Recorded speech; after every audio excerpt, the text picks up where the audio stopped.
Assalamualaikum warahmatullahi wabarakatuh. Halo Sobat Visip Hai. yang lagi ada di rumah, yang lagi ada di kampus, yang lagi ada di mana-mana, pokoknya yang lagi nonton channel Visip Umrah Official. Mudah-mudahan kondisinya semua dalam keadaan sehat walafiat. Amin. Oke, kenalan dulu, saya Ella Afnira. Kali ini kita akan ngobrol-ngobrol santai aja nih sama narasumber kita kali ini. Ada siapa? Boleh kenalan dulu Pak, silahkan. Dengan Nikodemus Niko dari Prodi Sosiologi. Oke, nah kalau saya dosen ilmu pemerintahan, kali ini narsum kita dari dosen sosiologi ya Pak Niko ya. Nah kali ini Pak Niko mau mensosialisasikan salah satu proyeknya nih yang udah launching beberapa waktu lalu. Kira-kira ada apa sih yang barusan aja Pak Niko luncurkan nih di Visip Umrah? Oke, kita sounding dulu sedikit. Ada yang namanya SIQ. Apa itu? Silakan Pak Niko. Jadi SIQ adalah Social Issues Quarterly Journal yang memiliki visi ke depan akan mempublikasikan karya ilmiah dosen dan mahasiswa Visip Umrah khususnya yang memang mempublikasikan berbagai isu sosial dan politik dan juga termasuk hukum dan hubungan internasional. Jadi ilmu sosial dan politik dan humaniora bisa menjadi ini wadahnya gitu. Jadi SIQ ini memiliki visi ke depan menjadi wadah bagi mahasiswa dan dosen Visip secara khusus. Gitu. Visip, kalau misalkan nanti ada yang dari luar Visip, kira-kira boleh nggak nih Pak Niko? Oh, yang dari luar juga dipersilakan ya, karena kita juga membutuhkan banyak sekali pemikiran-pemikiran baru yang tentunya tidak hanya dari umrah gitu ya, tentu dari luar juga sangat welcome sekali gitu untuk dimasukkan ke jurnal Social Issues Quarterly.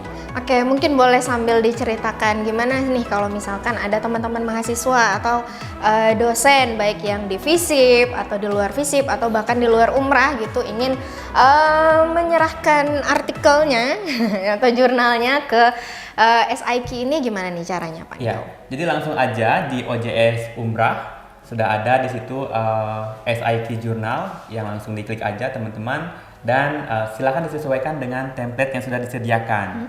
Jadi silakan dimasukkan template dan registrasi terlebih dahulu. Oh iya, siap. Ya, registrasi terlebih dahulu, kemudian langsung aja menyerahkan naskah di situ.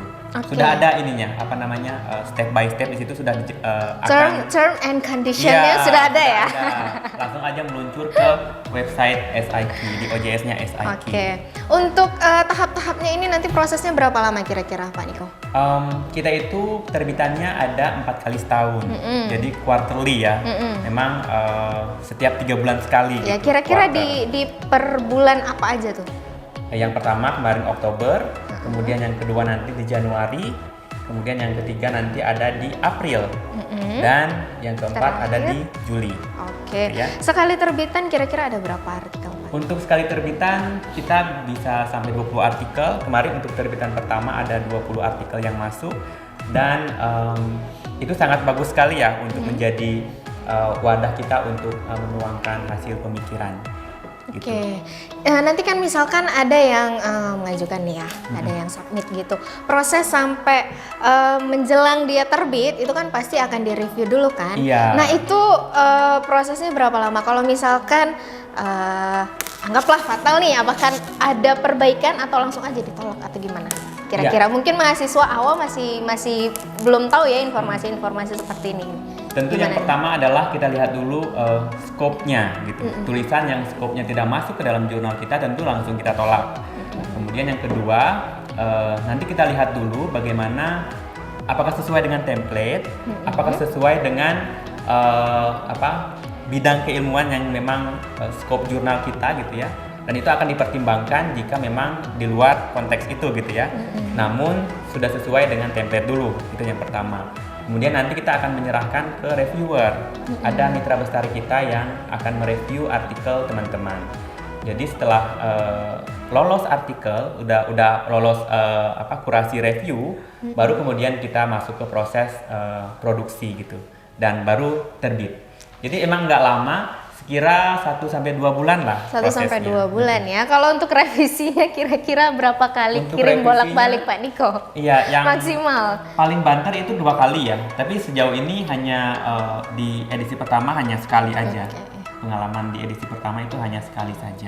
Oke, jadi mungkin kalau misalkan teman-teman mahasiswa nih ada yang tertarik untuk mempublish tulisannya, bisa langsung tadi mengakses ke mana Pak Niko? Boleh diulang sekali lagi? OJS Social Journals Social Issues Quarterly. SIQ. SIQ. Oke, ngomong-ngomong bicara artikel nih, ngomong Oke. bicara karya tulis ilmiah nih, boleh dong sedikit ya kita sisip-sisipkan kira-kira menurut Pak Niko tips and trick untuk membuat karya tulis ilmiah yang baik dan benar itu seperti apa?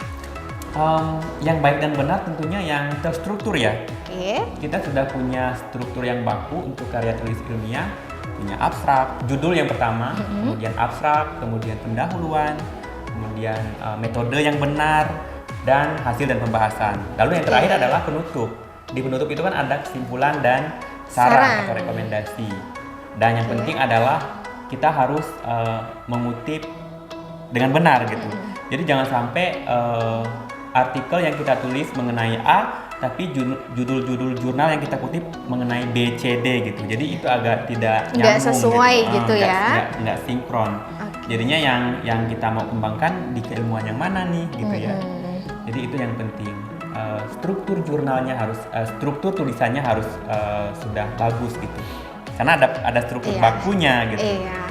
Jadi kalau di ada yang namanya anatomi penulisan karya tulis ilmiah. Nah, itu udah jelas tuh ya. Misalkan poin pertama judul, terus kedua abstrak, baris kepemilikan dan selanjutnya. Oke, itu kan kalau secara teknis ya Pak Niko ya. Kalau misalkan kita masuk ke dalam substansi artikelnya nih, penelitiannya, tulisannya, kira-kira mungkin teman-teman mahasiswa ini kan masih banyak yang bingung gitu ya kalau mau mencari tema atau topik penelitian itu nggak tahu nih arahnya atau misalkan mau membahas apa, ada nggak sih kira-kira tips atau triknya gimana cari tema yang oke biar gampang publishnya tuh gimana kira-kira? Oke, untuk yang paling gampangnya adalah gunakan publish or perish ya, POP gitu.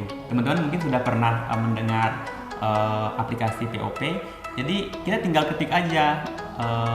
Misalnya kita mencari soal isu kemiskinan gitu ya. Iya. Kita tinggal klik kemiskinan, kata kunci kemiskinan. Jadi berbagai penelitian yang terbaru 2022 gitu sudah ada di situ muncul gitu. Jadi karena POP itu menyedot data atau repositori dari Google Scholar atau WOS atau bahkan Scopus gitu ya. Itu sudah ada basis datanya di situ. Gitu. Jadi dari situ kita memiliki inspirasi yang banyak gitu. Akan nulis apa. Jadi kita nggak akan kehilangan ide gitu. Gitu ya. Karena ide itu sudah tersedia di depan mata kita. Itu kan kalau misalkan kita by search kita melihat mana nih yang kalau kata anak sekarang mungkin yang lagi hits gitu ya. Tapi kalau misalkan gimana dengan topik-topik yang langka atau jarang yang justru jarang diangkat, gimana menurut Mas Niko, Pak Niko? Jarang diangkat topik penelitian gitu Iya. Yang unik gitu gimana? Yang unik itu adalah berasal dari riset-riset yang sudah banyak sebetulnya. Jadi kita mencari sesuatu yang unik itu kan berdasarkan dari riset kebanyakan. Nah, keunikan itu ada di kalau di penelitian ilmiah, kita harus menemukan novelty dari riset-riset yang sudah ada banyak gitu. Nah, novelty itu adalah keunikan riset kita gitu. Jadi nggak akan kehilangan kita novelty ketika kita membaca banyak gitu.